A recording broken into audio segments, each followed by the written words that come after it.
welcome to the Jazz Ranch. Hip cats, groovy chicks, and finger-popping daddies. I'm your ultra-dominant ego man. You can call me Mr. Ego if you like.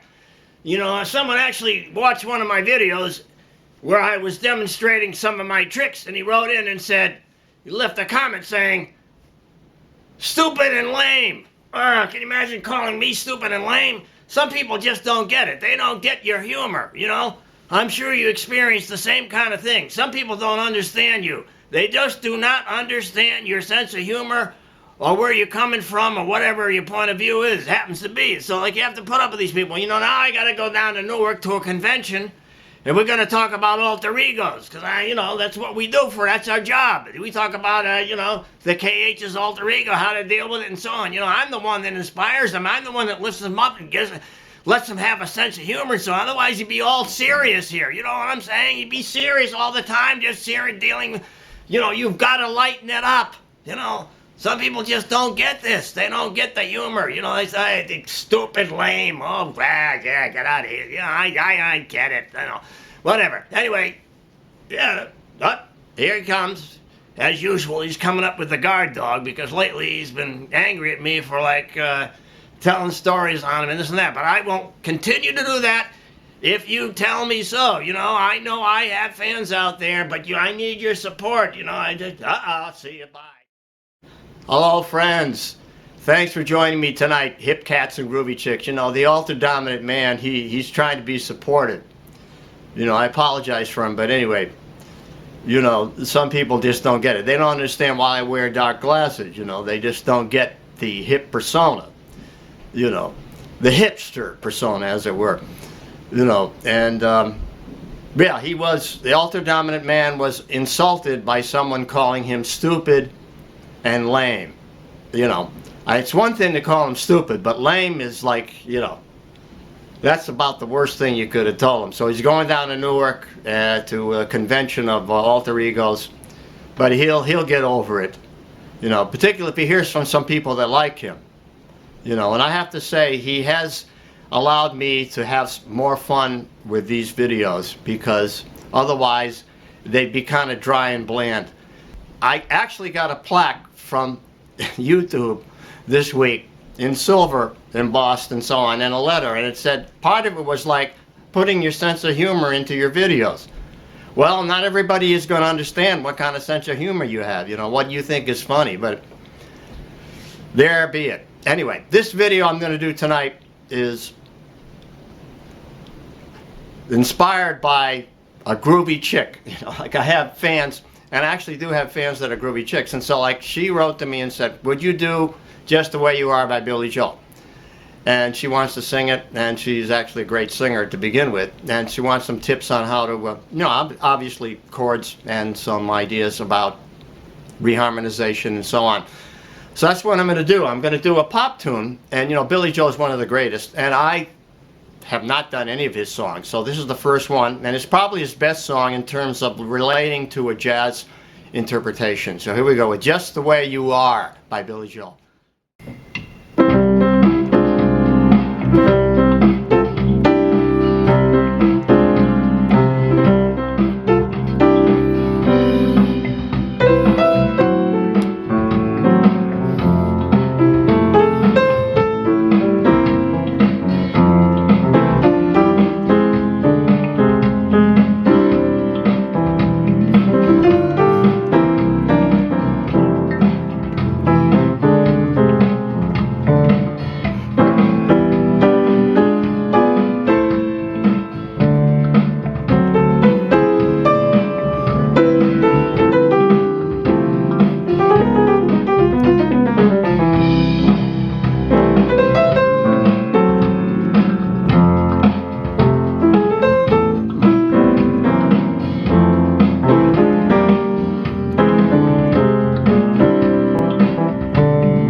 I want to start out by just saying this tune by Biily Joel, Just the Way You Are, is one of the best known of all pop songs.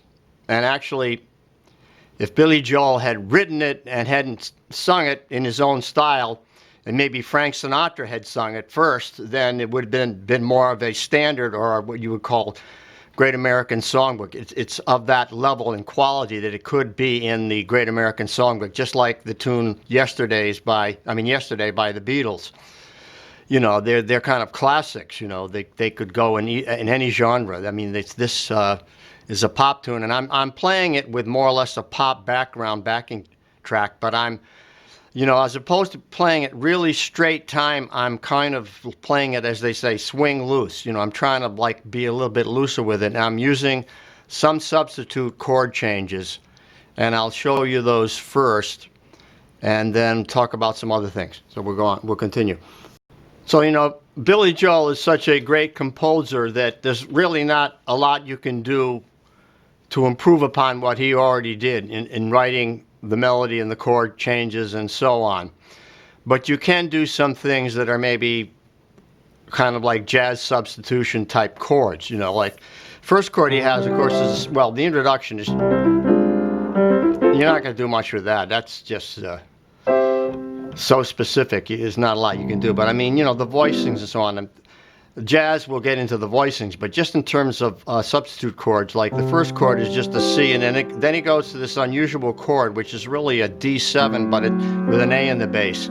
And in the sheet music, it's called an A minor 6. But so I played it either in this position, or I played it in this position like that. Now that's just a D7 with an A in the bass, and then the F major 7, back to the A minor. Now here, I use the tritone substitute, so I use the G flat 7 there because I like that sound approaching the F. And I use some voicing things, and then here you can put the 4, you know, F major to F minor, or you can put the 4 in there. That F minor chord is so nice, that at F minor 6. Now this chord really has to be, it could be an E minor 7, but it really is a C chord with an E in the bass. And it has a 2-5-1 into F major there. So with the 2-5, I try to do something like, you know, licks. Well, it'd be jazzy licks on the 2-5. Then, like that, the F, he's repeating the F major to the F minor, and then the C chord with the E in the bass. And here's what I did something, it's like a drop 2, but I did this, there's your Barry Harris guys that are doing the, you know, the diminished 6 chord there, the diminished 6 chord run, there it is right there. There's your diminished chord, you know, in C. There it is. There's a use of it right there. And I tried to put the, you know, harmonize this in a drop 2, means like this. So I take that second note and put it down. I put the 8 on the bottom there. That's a little personal thing, my interpreting. You know, as a jazz pianist, you interpret the melody that someone wrote. You don't play it literally. Now, and then this here, I can really put the voicing with a sharp 11 in there.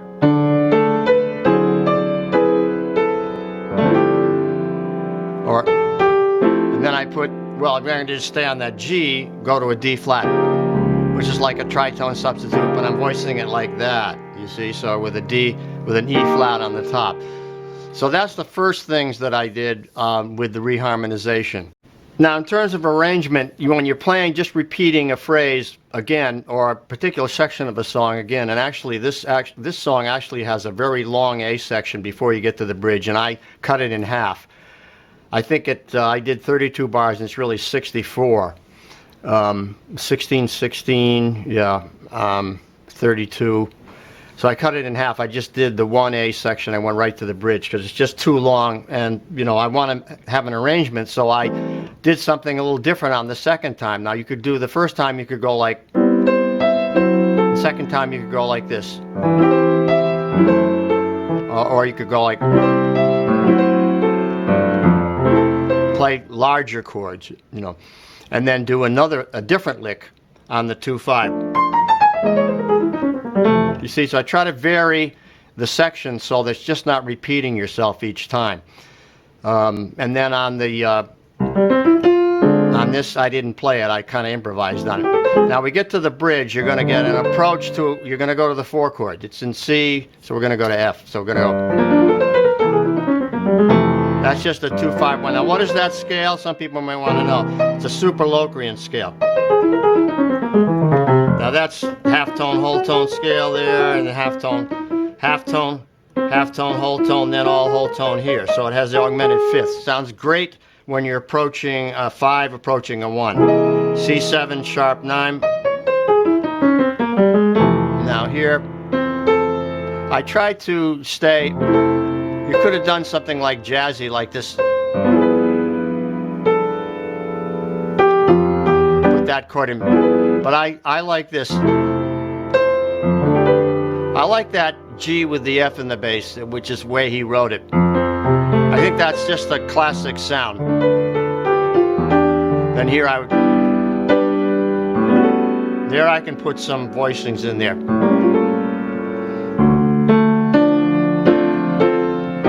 There's some voicings there. Now these voicings, what are they? That one there, let's see. Let's go to the first one.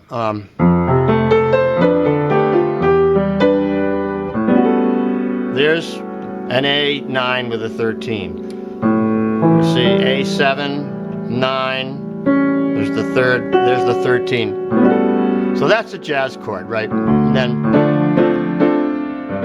now there is another jazz chord. There's a G7, but it's got a sharp 9 in it. Well, actually, yeah. And it's got that flat 13 in there. It's like a D. It's a superimposed chord. It's like a G7 down here and an E flat chord up here. And then you really need to change it on that note to a G7 13 with a flat 9. Now there's a passing chord here, which is great for playing a line. Now this interesting thing on the bridge, it's in F.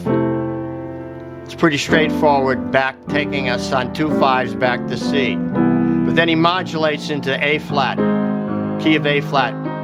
That's a beautiful thing. He uses that same kind of chord there. He's repeating the same idea. Then he goes. You see, he's taking the same line but transposing it, which is great, great composing. That's melodically memorable. And it has a rise to it because it's ascending, you know, it's ascending from the F up to the A flat. Now, how are we going to get back to, it works perfectly. How do we get back to C? Well, it's A flat. There's your 2 5 into the 6 chord of A flat. Then a 5, and then just down the scale. There's your modulation chord, which is your G9 sus. Then I put a kind of an interesting thing here. I did G sus to A flat major to D minor, 11 to D flat altered. So I have something happening interesting at the end of the bridge.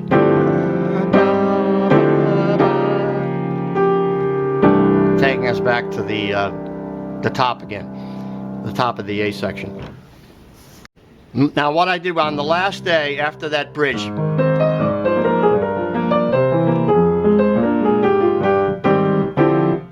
you're expecting to hear the C there, but I went to the C with the B and with the G in the bass, 5, because I want to do this descending line. I want to go up. The original one would be. Well, now I want to do this. You see, that takes me in half steps down to the reharmonization down to the F major, and then I want to go to an E chord there, so I'm going to go to F sharp, half diminished, F major, and then a C chord with the E in the bass, then tritone substitute to the F.